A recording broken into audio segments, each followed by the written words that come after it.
This is episode 93 of the Andrew Hines Real Estate Investing Podcast.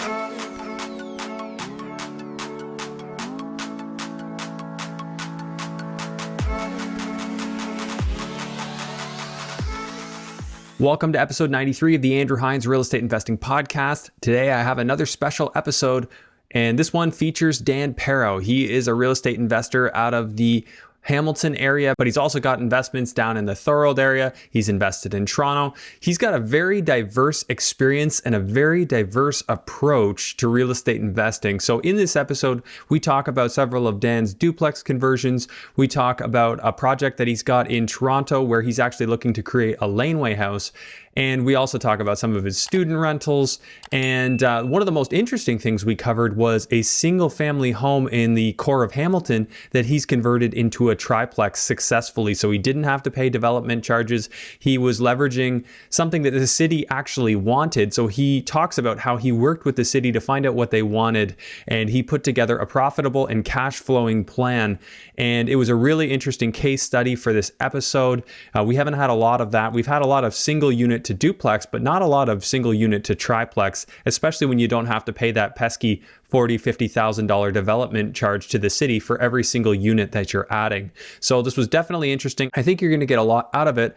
As always, I suggest that you do go back to episode 1 if you're new to this podcast. We really break down the nuts and bolts in the early episodes, especially the first 20 episodes. And not to mention, there's been some incredible guests that have been on this podcast all the way through. It started back in February of 2019, so everything is still very, very relevant to today's market. These strategies still do apply and they still will be valuable lessons for you. So I strongly encourage that you do go back. And one more ask is that if you're enjoying this content, please spread it far and wide. Please share it with people you think it could help. And please leave me a rating and review on Apple Podcasts. It'll just help more people to find this. If you're watching on YouTube, give it the thumbs up, subscribe, make sure you got notifications turned on.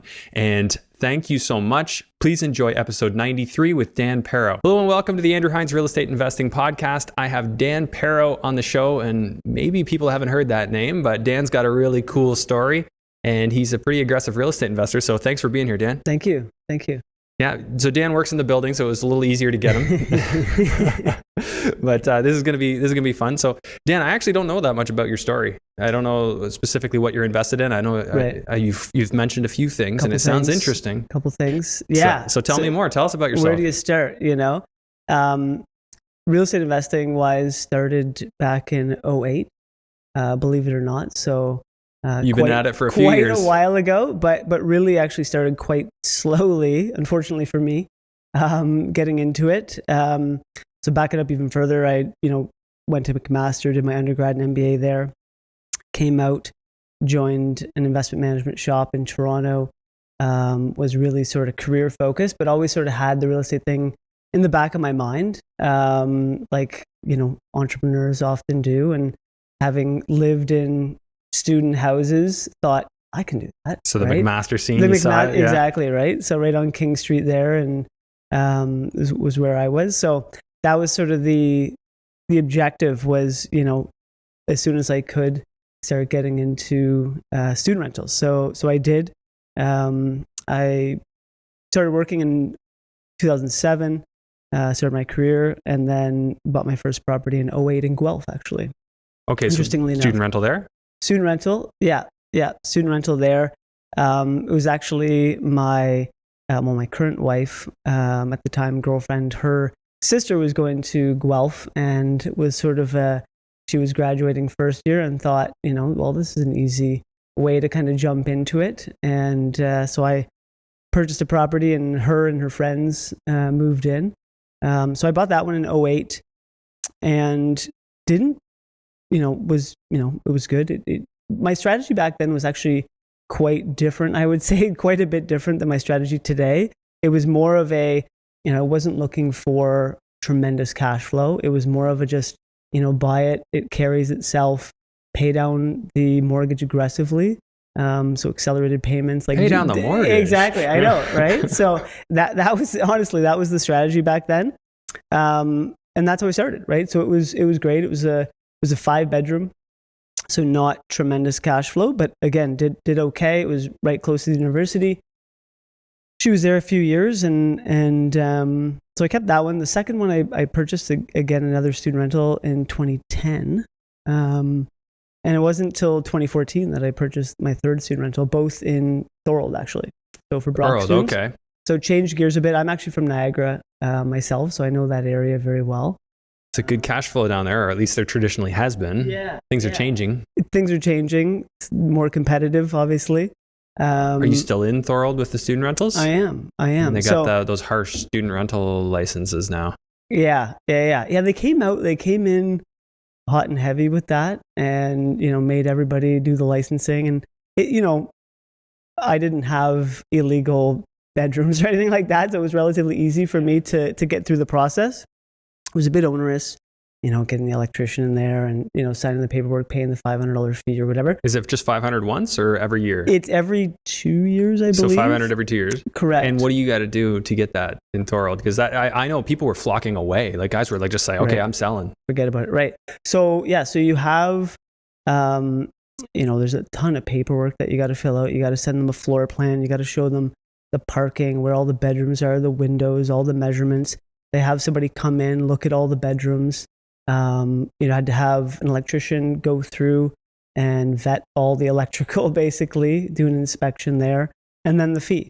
So it wasn't, it was a pain in the butt, took a bit of time, but it wasn't incredibly costly or onerous. I know it did, a lot of people ran away, I guess. But again, I didn't have any illegal bedrooms, right? All the basement bedrooms that I had, proper egress and all that. And that's traditionally the way that I operate all of my properties. Well, you want to have good stuff. Like I don't mind having an extra bedroom when they say you can only have 3 and you got 4. Well, I mean, rock on. Yeah. No, exactly. So I mean, the egress piece was the biggest one, because they did come around. Everything was super delayed, so they had pretty aggressive timelines, but it ultimately took them a long time to come knocking to do the final inspection. And when they did, it was a bit of a pain in the butt. They came around and they were telling me things like the fence around the property, there were some boards missing and stuff that I had to fix and stuff. And I'm like, okay, what does that do? Exactly, right? So it had nothing to do with the interior, little things like that. So yeah, so the properties there have been good. They're convenient. They're right across the street from one another. So you're managing those? So I self-manage everything, actually, believe it or not. Okay. So you got Guelph and Welland so far?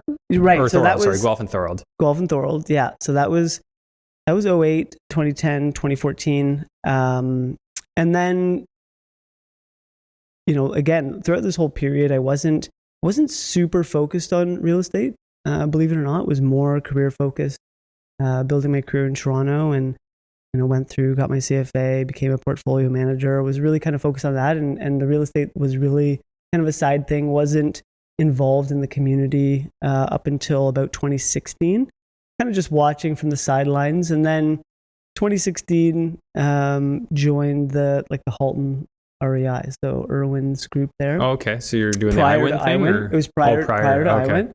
IWIN. And, started meeting folks in the industry and listening to how other people were doing it, right? Different strategies. And, pardon me, it was actually, I hadn't, at this point, it was, the 3 student rentals, hadn't gotten into the duplexes or gone that route yet. That was starting to become, a little more popular at the time too, as prices were rising, that sort of thing.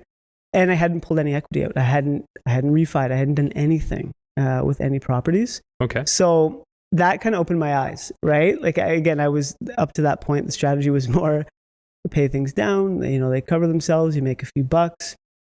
Which is still a great wealth strategy. I mean, a lot of people, if they just did that, they would actually retire wealthy. Exactly, right? So that was the goal, and it was going to be additive. So 2016 started thinking a little bit more aggressively about the strategies and thinking about trying to reach out to people and see what others were doing, and sort of, it was actually Quentin D'Souza at one of the meetings that kind of opened my eyes. The Durham REI, or was it? It was at Halton REI. Yeah, he came down to speak and was going through his most recent duplex and the burr strategy and all that and the numbers, and it just sort of woke me up a little bit, I guess, right? So after that, started looking at pulling out some of the equity in existing properties, bought a place in Niagara, duplexed it in 2015, and then Like in Niagara Falls proper? No, sorry, in Font Hill.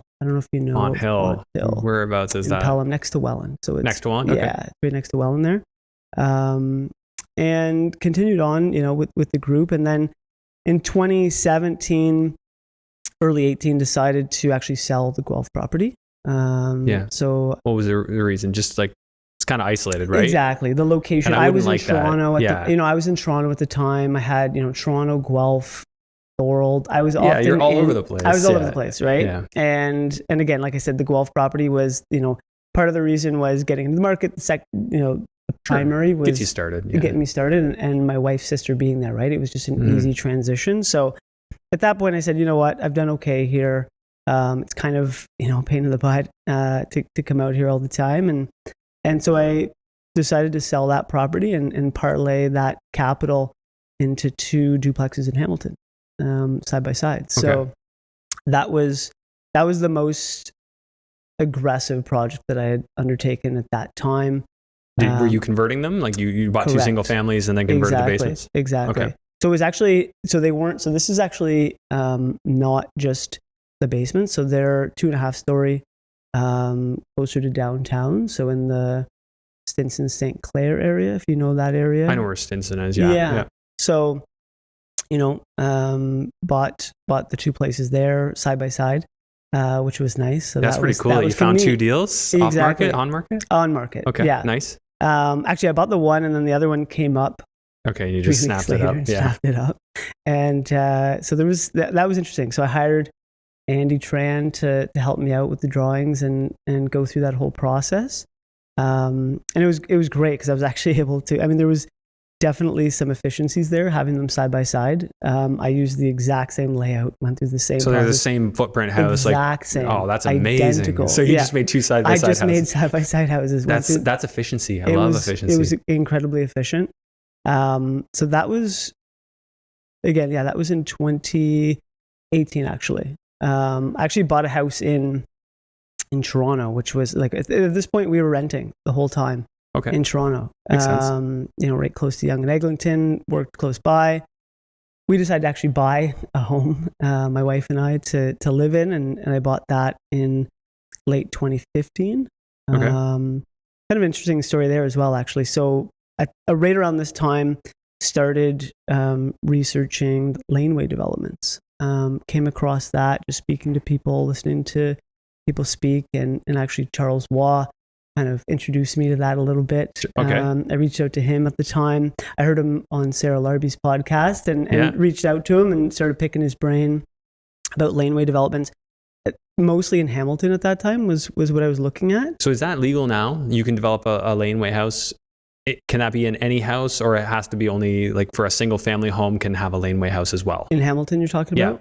So in Hamilton, good question actually. I don't know if it's single family only or if you can do semis as well. That's a good question. What I find though is that Hamilton, it's too restrictive. Like it's the size, like the requirements that they have are like the footprint is really, really small. I find like what they'll allow you to have. Exactly. So they say you can have a laneway house, but it must be smaller than this footprint, or exactly. In total? Like it can only be like I think it works out to under 600 square feet total. 5. Ugh. Yeah. So which is like when they finally came out with it, I spoke to the planner that was leading this at the city level, and it sounded great. They had all of the things that they were looking to do. They were basically following other models around Canada, right? Vancouver, other places that have done it. And it was looking great. Then they finally came out with it, and it was like 550 square feet or something like that max. It's not very attractive, right? Compared to, let's say, Toronto. And Toronto is very open to it. Well, and density is nothing new in Toronto. So I guess people are used to living pretty much on top of each other there. Right. So it's like, okay, you want to do this. This is the name of the game here. I think Hamilton's sort of resisting that a bit. Yeah, they restricted it to a few neighborhoods close to downtown. Right. Right. Like it's not not widespread throughout Hamilton. Hamilton in general is really looking to push the density, right? Close to downtown. We can get into that a bit. Yeah, what I'd like to hear, because I know you're working on something now, and I love the interesting new concepts, right? Because we've all heard the same old. So it's great to hear, kind of out of the box. Well, hey, there's some special incentives here, or there's a special opportunity here. Right. The thing with Hamilton, as I've said before, that I find, if you had to select a market to get into, I mean, outside of the whole cash flow being a unicorn or becoming a unicorn there's the issue with their zoning is horridly outdated. So most things from our investor standpoint, I shouldn't say most, but many things will go to committee of adjustment for a minor variance. Have you had to go through that? I did. Yeah. I did. Because it's like there are certain zones that say you need 25-foot frontage, but all the lots are 20. So nothing conforms. Exactly. So if you wanted to rebuild a house, you have to get a minor variance. Exactly. And there's always one that you don't meet, right? And we'll get into that, but I did have to go, and it was really silly. The parking, it was, a foot. The width of the property was a foot off, and the basement unit was off by 40 square feet, to meet the zoning. Okay. Yeah. So because they want minimum 700 square feet for a basement unit, right? Correct. They did. So when I'll backtrack. We'll get to that actually. The Hamilton property that I just did, but yeah. I bought it. It was an E zoning. They've since changed it to D5, which is a little bit more relaxed on things. Certainly the sizing, and they're actually looking to relax all of those things even further.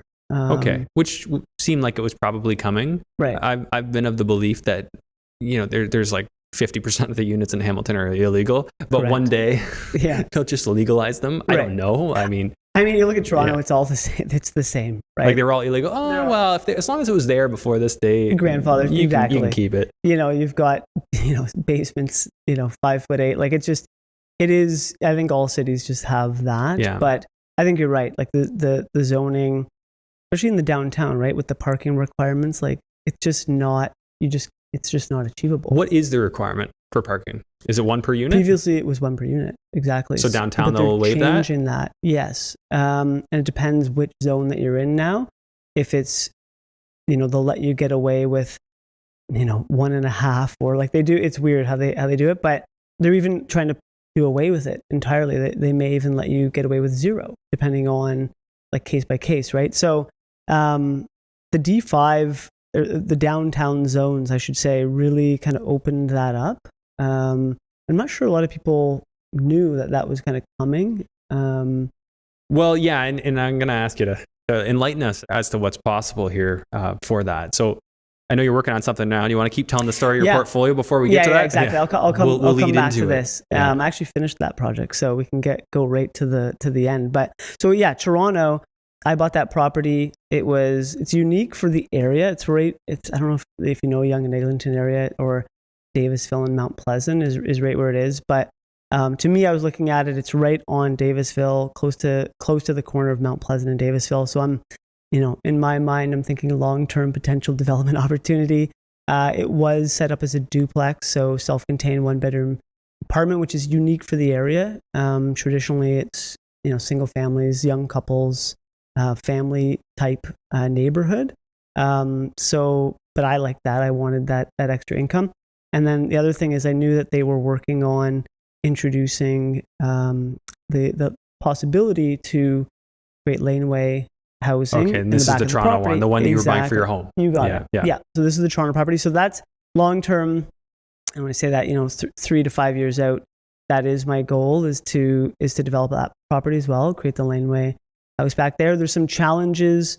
It is a semi. There's some challenges with the fire. Like, Toronto's been a bit tricky on the fire side of things. So, you had to have a 1 meter side yard access, which is tough to meet. And they're just saying for fire separation between buildings? Correct. And it has to be on your lot line. Can't be on your neighbor's lot line? Correct. Yeah, 1 meter. So 1 meter to your lot line. Correct. So 2 meter total, which is pretty wide. You don't often see that. Or you had to be 45 meters to the entrance or exit of the laneway, which again, not that close, right? So they've since relaxed that. So they've relaxed the side yard access. They've also extended it to 90 meters. So I meet the 90 meter requirement. So I can do it as of right now. Okay, is that your next project then? It is. And is this where you live now? So no, actually I moved. You moved, okay. I moved when I joined Valor, I moved to Stony Creek Mountain, but I kept the house, rented out, duplex. So upper unit rented out, basement unit rented out. And then the laneway, it's actually the garage is actually a nice cinder block garage, it's only about 10 years old. So in the Toronto property there. Correct. Yeah. Correct. So the plan is just to, build that up, keep the same footprint. It actually meets the as of right footprint almost perfectly, just by chance. And do you know if that garage actually had footings dug down 4 feet below the frost line? That I don't know. That you don't know? I mean, not that it really matters. You could technically have a floating slab. So a lot of people will build their garages on a floating slab. So it might be 6 inches thick, but it kind of, the frost will, freeze and then thaw. And you might actually shift, but it's pretty much unnoticeable. Got it. Yeah. So I've seen, both, and not that it really matters. I was just curious if you brought in an engineer yet. I haven't. You haven't done that yet. I haven't gone that far. And they may like investigate that at that point in time, right? Dig down a little bit. Okay, where are you at? But you're not going to add height, right? You're just going to work inside the existing. Height as well. So it would be. Then they're going to want to know about your footing or the integrity of the pad. So you may end up having to dig down and put the footing, which might affect your profitability. We'll see. Yeah, that wouldn't be ideal. That wouldn't be great. That wouldn't be ideal. But overall, I mean, for what you can get in rent in that area, and to be able to create a 2-bedroom, 1,000 square foot unit, which is really what I could do by as of right. That's worth like $400,000 or something. Ridiculous. I mean, the numbers, more like $650,000, something like that. Just that alone, if you could sell that on its own. Yeah. So, the values that I'm seeing are more in that, $650,000 range for that type of square footage kind of thing. So even if it costs you $200,000 to do, I think it would be more. I think you're $250,000, $300,000 at least. I think more like probably $350,000 to $400,000 is my guess. What exactly are you planning on doing there, Dan? I'm just going based off of Toronto's a lot more expensive, as you know. Wow, maybe you should take a sabbatical and go. It might just be worth it. Yeah, exactly. So and then when you're doing it, you're sort of thinking, okay, well, why not? What you see often in the neighborhood is people, bump out the back of the house, maybe add a story as well. So you're thinking, well, right in that area too, because of its proximity to Yonge Street and the subway line, as well as the LRT along Eglinton, which is being put in. The province is really it's becoming much more development friendly. So you wouldn't need to pay development charges on that? Correct. That's the interesting part, right? So we'll get to that. So the Toronto property, no development charges to do it as of right. They say you don't pay development charges, but you can't sever it. So I couldn't sever it and sell it. The moment I severed it, then I would have to pay development charges. Well, what are the odds that you'd ever really be able to do that anyway? Exactly. So there's that piece. And the other one, this Hamilton property we'll get into. That was the other neat thing about that project is no development charges as well. Yeah. So those are the things I'm paying attention to, right? Which is... Well, it helps a lot because, development charge on a detached unit in Toronto is probably going to be like 30, 40 grand, somewhere in there. 80. 80? Oh my goodness. It's like they don't want you to develop properties. They don't want you to. So they've made it really attractive to do that. Although I was speaking to Sahil, and he was sort of saying that the process to actually do it takes a lot longer than you would expect, even though it's as of right, and if you meet all the requirements. So it's bureaucratic. It is. So I think that's the part of the process everywhere you go. But no, it seems like the numbers make sense. The numbers absolutely make sense. That will be a project. Again, I don't know when. Not looking to take on that project anytime in the near future. But let's just dissect here what you intend to do. So you said how big? How big do you intend to make it? 1,000 square feet. 1,000 square feet in total. So your 500 square foot garage, you're going to add a second story. Right. 1,000 square foot. Yeah, that is hefty. That's nice. Yeah.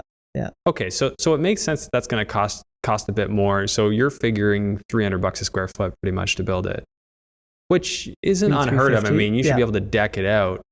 But if you hired, people off Kijiji, you could probably do it cheaper. Yeah, exactly. That's so the company Lanescape, I don't know if you've heard of them in Toronto, but they were huge advocates for this. They really pushed this with the city and really got this going. So I've followed them, since 2016, and these are the numbers that they're kind of throwing around that they've seen. So they've done a number of projects to this point.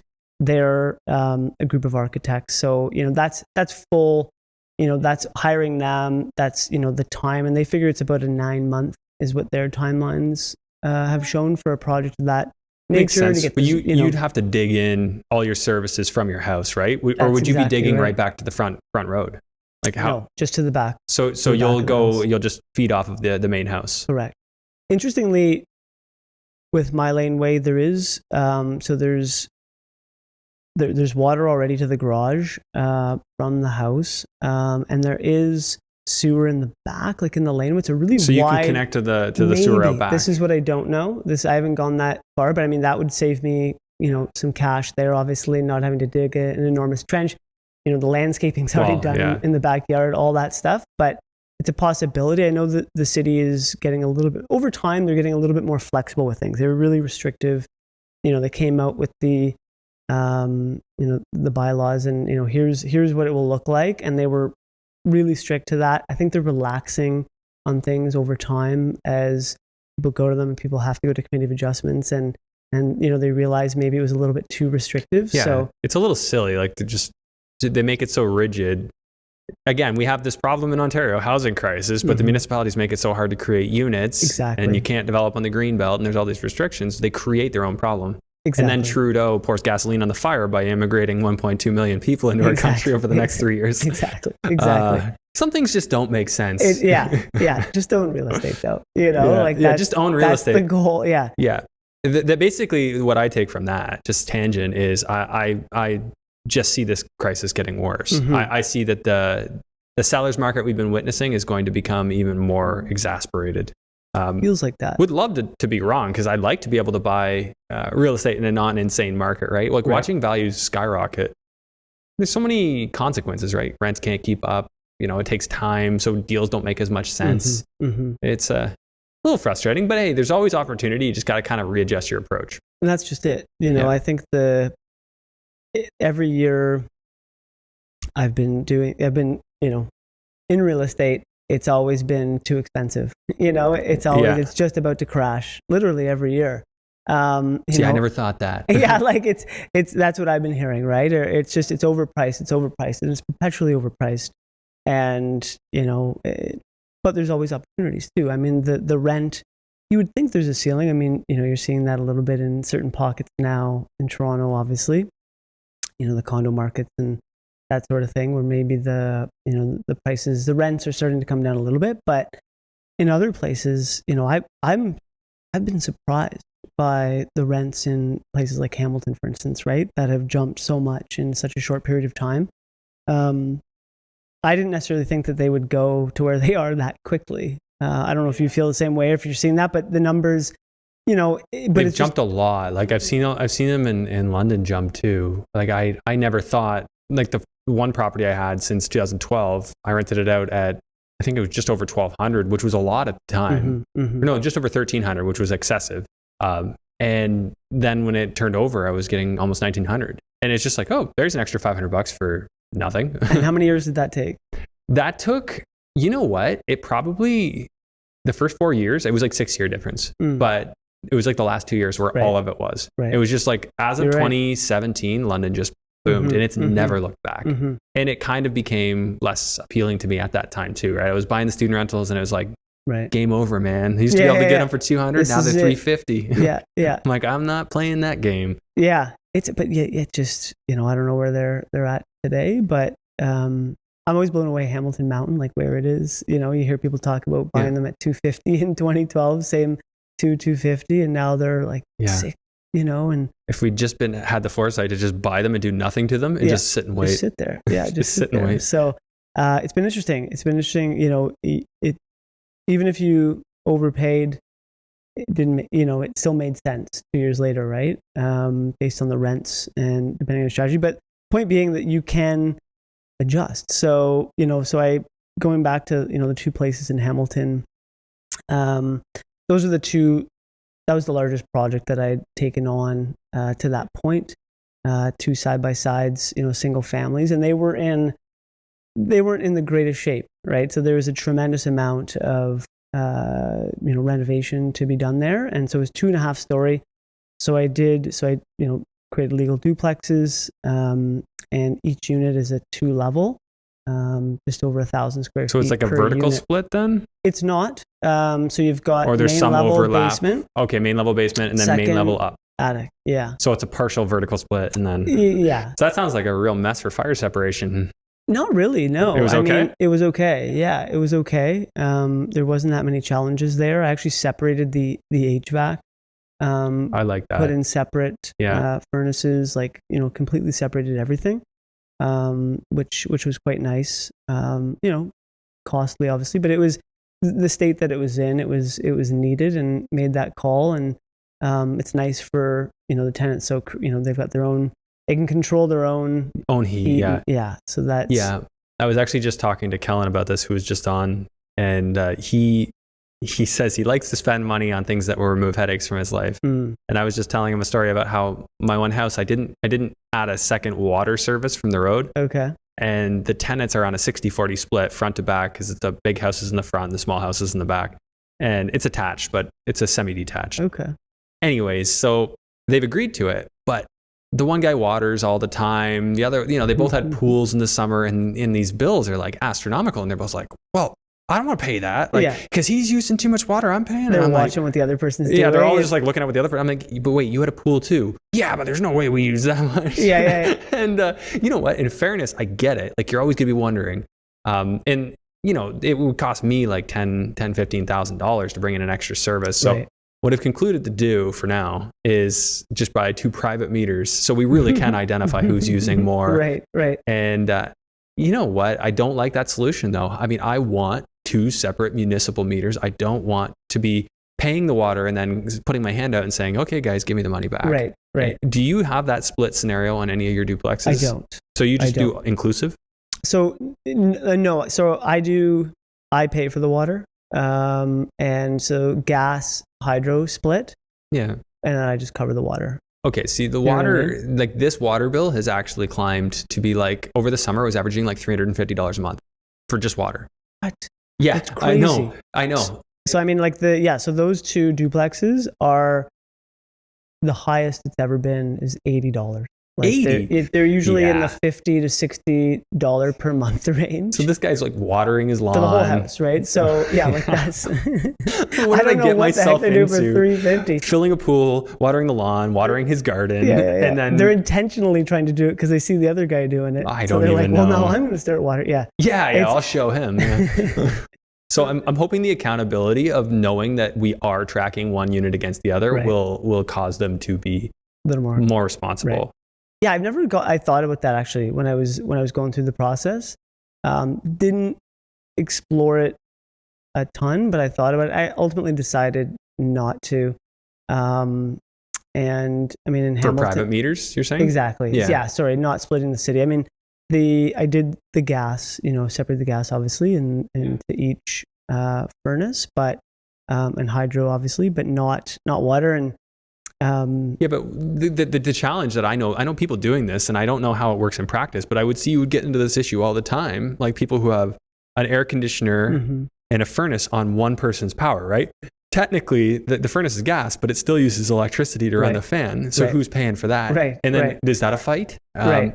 And then what about air conditioning? I've heard some people say, well, one tenant pays for the AC that's on one meter, and then the furnace is on the other. I'm like, well, in theory that works, but I could just see it getting into this issue. Exactly, right. And I think I didn't want to get into that. That was part of the reason for separating at least the gas and the hydro, so they pay for that. The water, I was okay with. I mean, if it was $350 a month, maybe I'd have a different view on it. Well, I think you just need to put in the lease, like, you will not have a pool. Yeah, exactly. Or a maximum.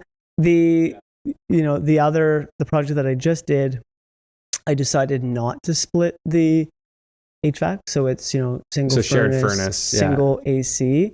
But that is on the, there's 4 meters, right? So one is my meter, effectively. So you just pay that on yours? Exactly. So then I just kind of build it into the rent.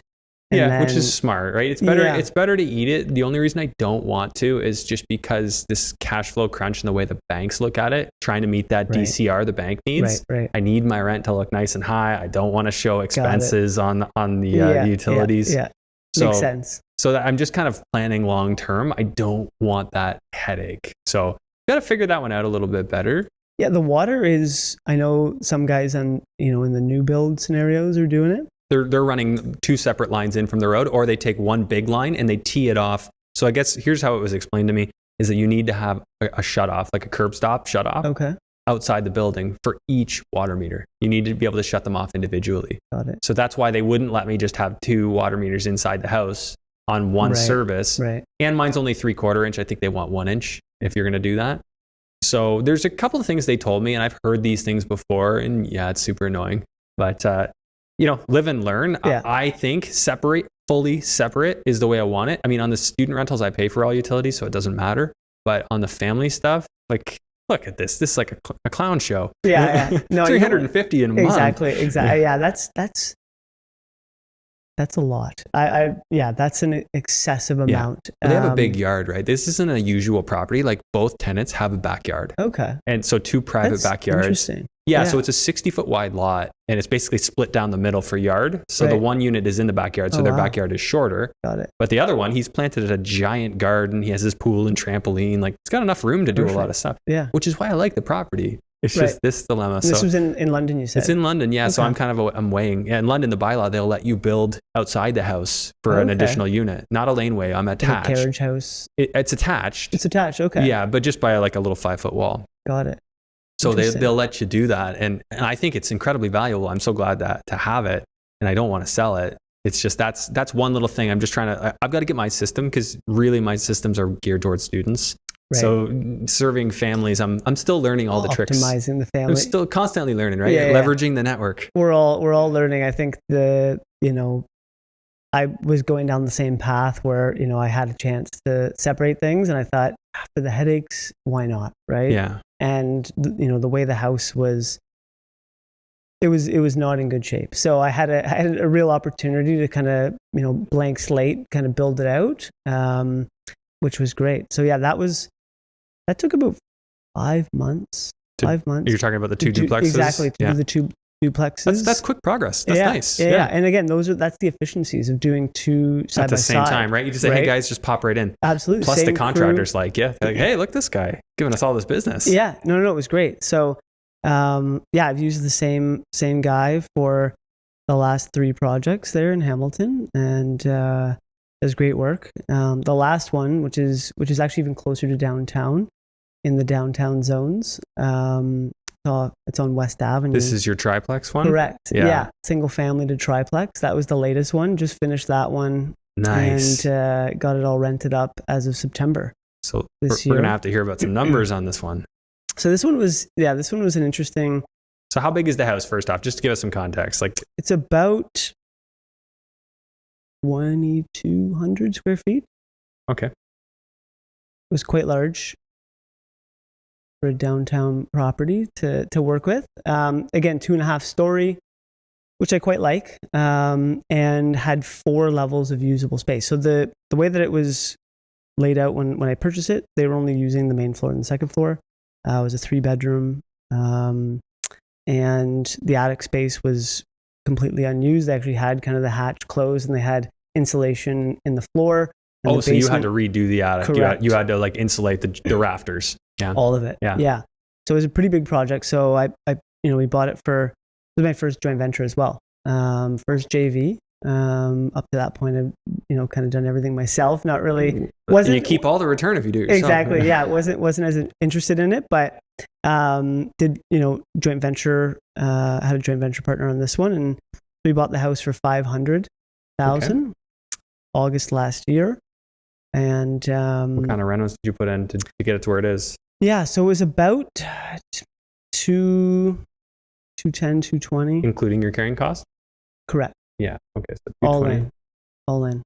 Okay. So reno, so to purchase and improve, you are into, let's see, so 720. Yep. Okay. And then did you get it appraised yet? I did, yeah. So we went through the appraisal. 830 it was appraised at.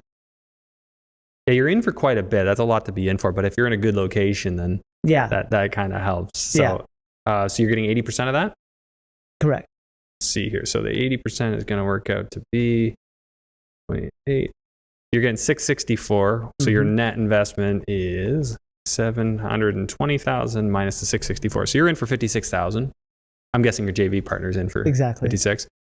Okay, so what's this thing renting for? So it's renting for 4,800 for the whole thing. Yep. Oh, that's a nice rent. Yep. Okay, so 4,800. Property taxes are 270 a month. 280 a month. Yeah. 280 times 12. Have they been reassessed after your reno? No. So that's probably coming. Yeah. So that'll happen. We'll budget 4,000 for now. I don't know where you're going to end up. You might even be more than that. I hope not for your sake. Yeah. But it's happened to me every time, so I'm just going to be. What's the timeline on that? It depends. They'll backdate it. So I finished the reno in 2018, and I just got the backdated all of 2019 and all of 2020. They charged me property taxes in retroactive. Other ones, I've jumped from 2,500 a year in taxes to 4,500, and then they backdate it and retroactively charge me for it. They just send you a bill. They just send you a bill. Yeah. So it doesn't make logical sense to me that I put all this effort and money into something, and then I will also pay the city for Right. That's another rabbit hole. They want their take. They want their take. So on that one, you're not paying any management, right? That's correct. And insurance will say what, 1,500, 1,600? It's a little higher, I think, closer to 2. Okay, that makes sense. Yeah. If it's a big place, that makes sense. Maintenance, I'll just leave 5% in there.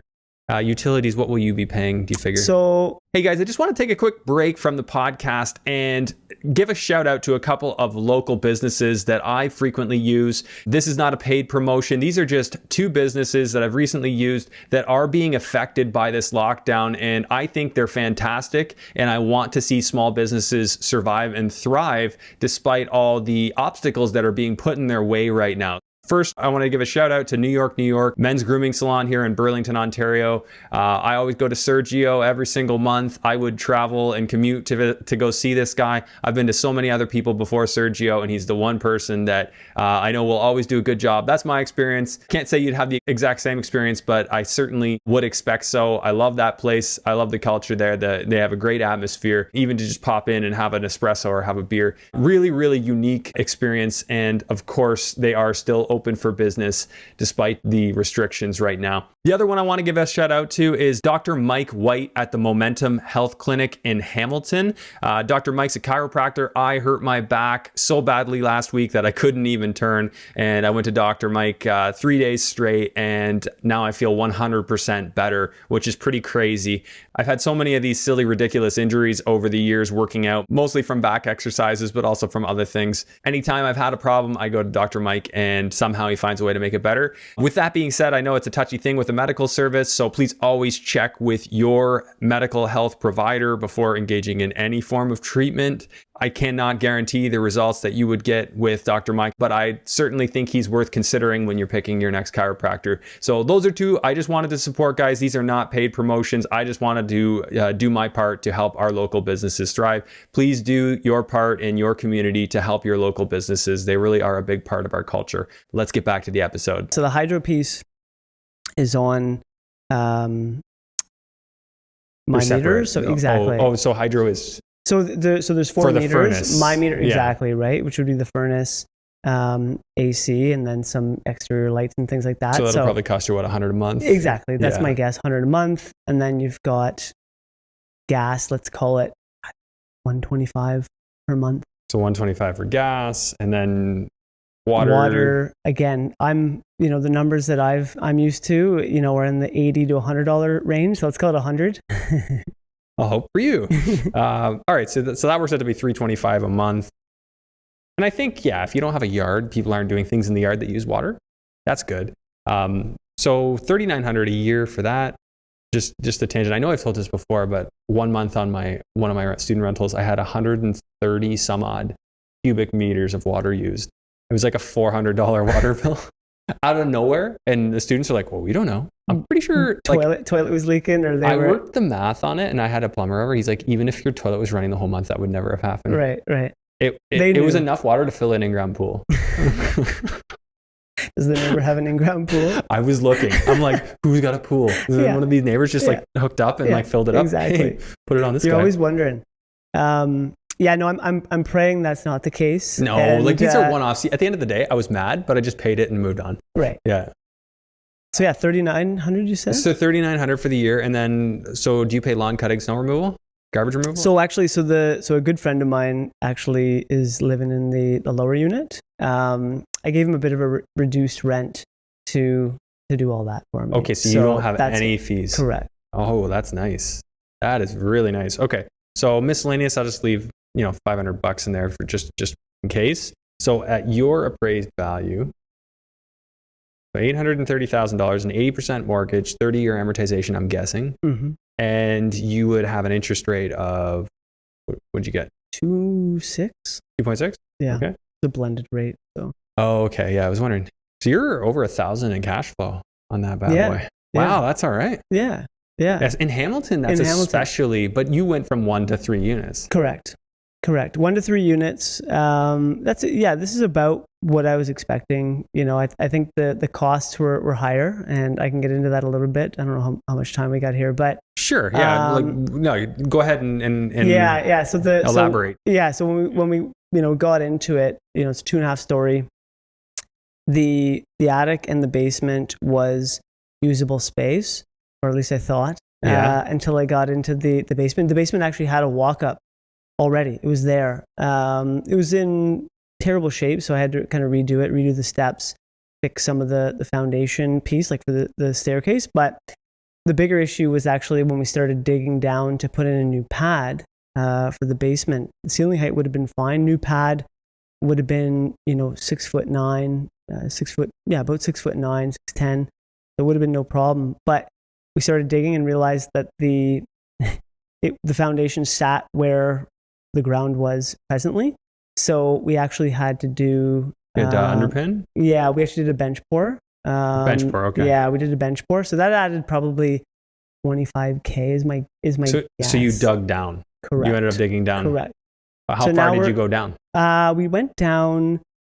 We ended up with about 7'4" now. That's nice height, so that's the additional benefit, right? So I don't remember exactly. But you lose space on the outside because the benches are wide. It is, but it wasn't super wide. So the way that they allowed us to do it, the engineer got pretty creative, and the city liked it. We didn't lose a lot of space. There's about a 4-inch, bench around the just one a 4-inch? Yeah. Oh, that's not bad at all. So it was, we didn't have to come, like the angling and everything else was actually quite.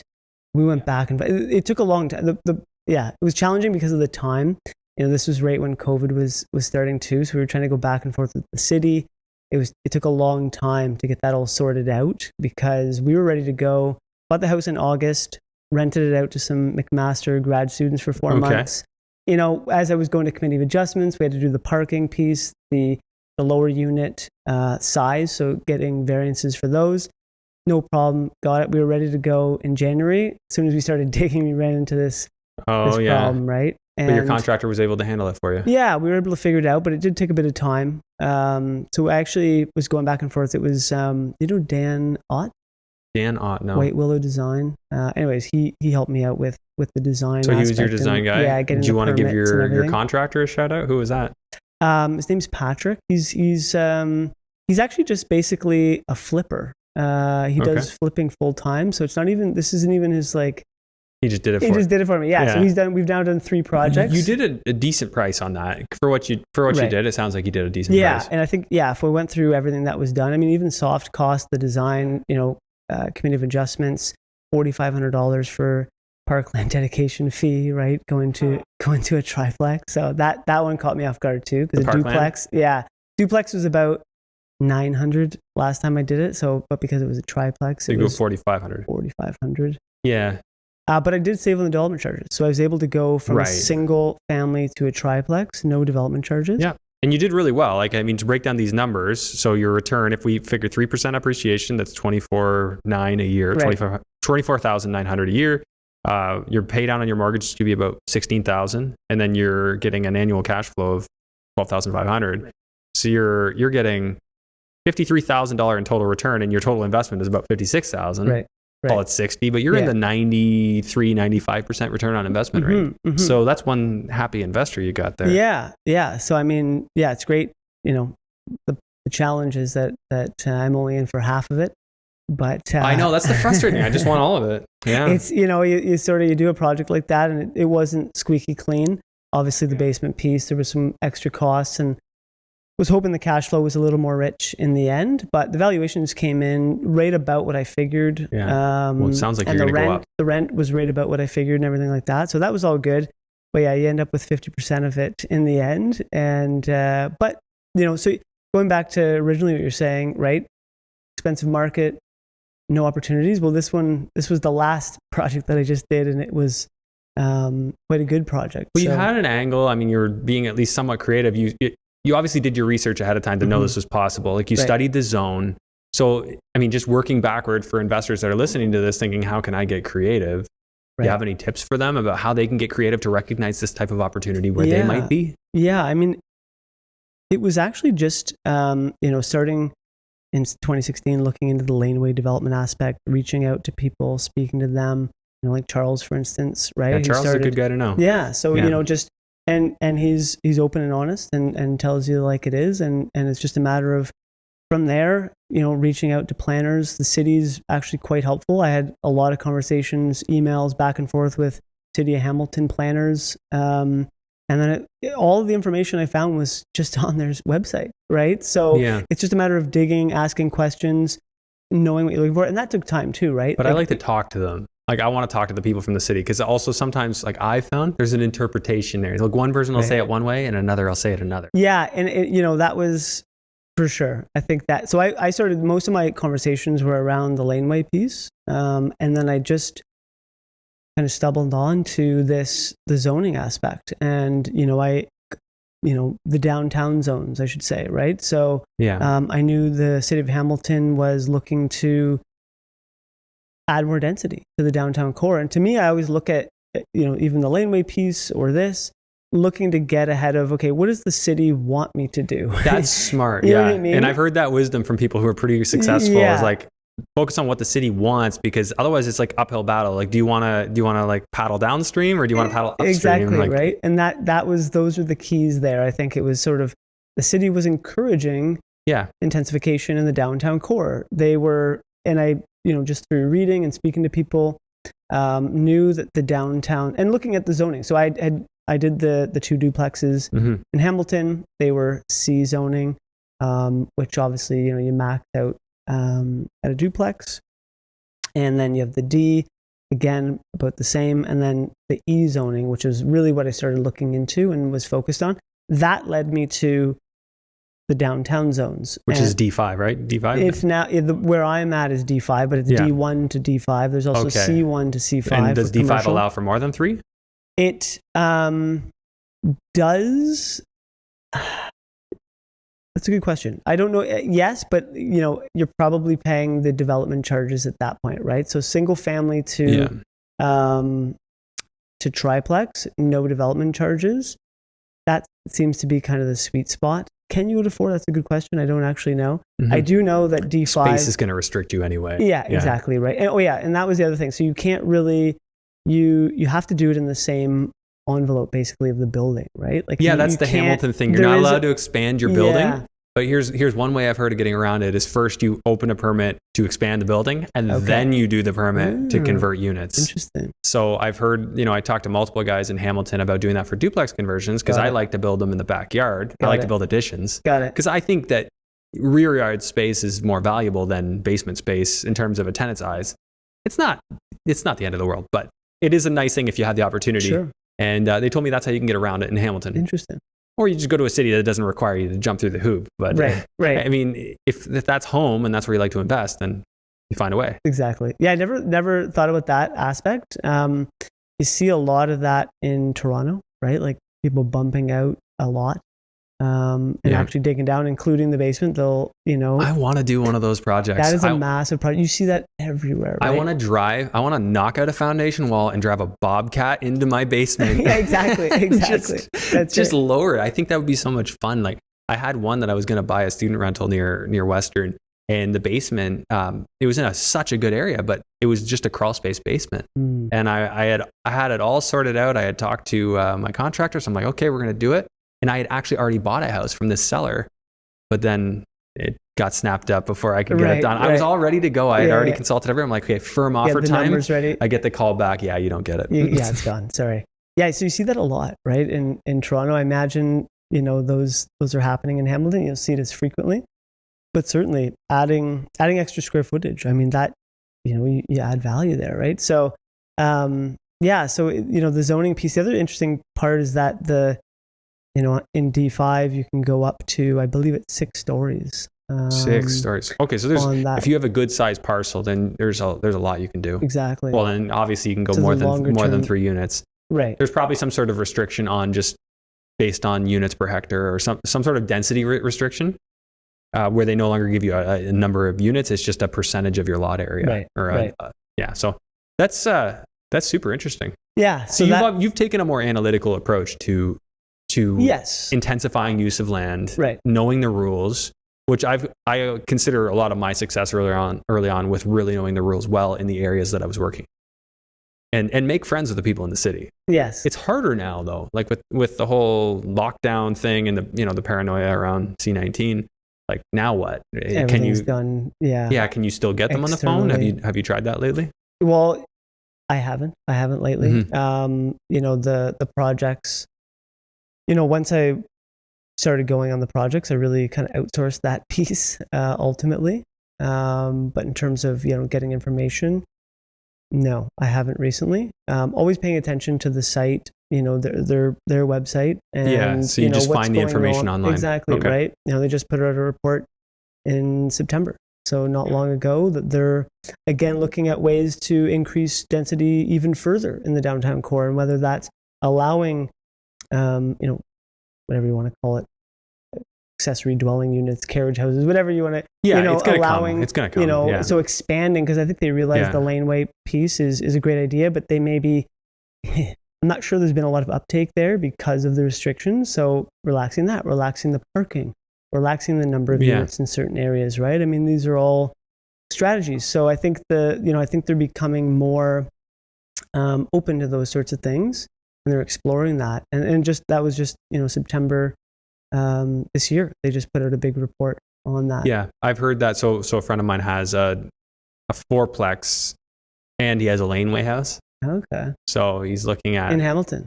Yeah. Sorry, nice. Actually, no. Sorry, the main house is currently a triplex, massive. Got it. But it's also got a laneway garage, really nice, like good, and it was actually used at one time as a unit illegally.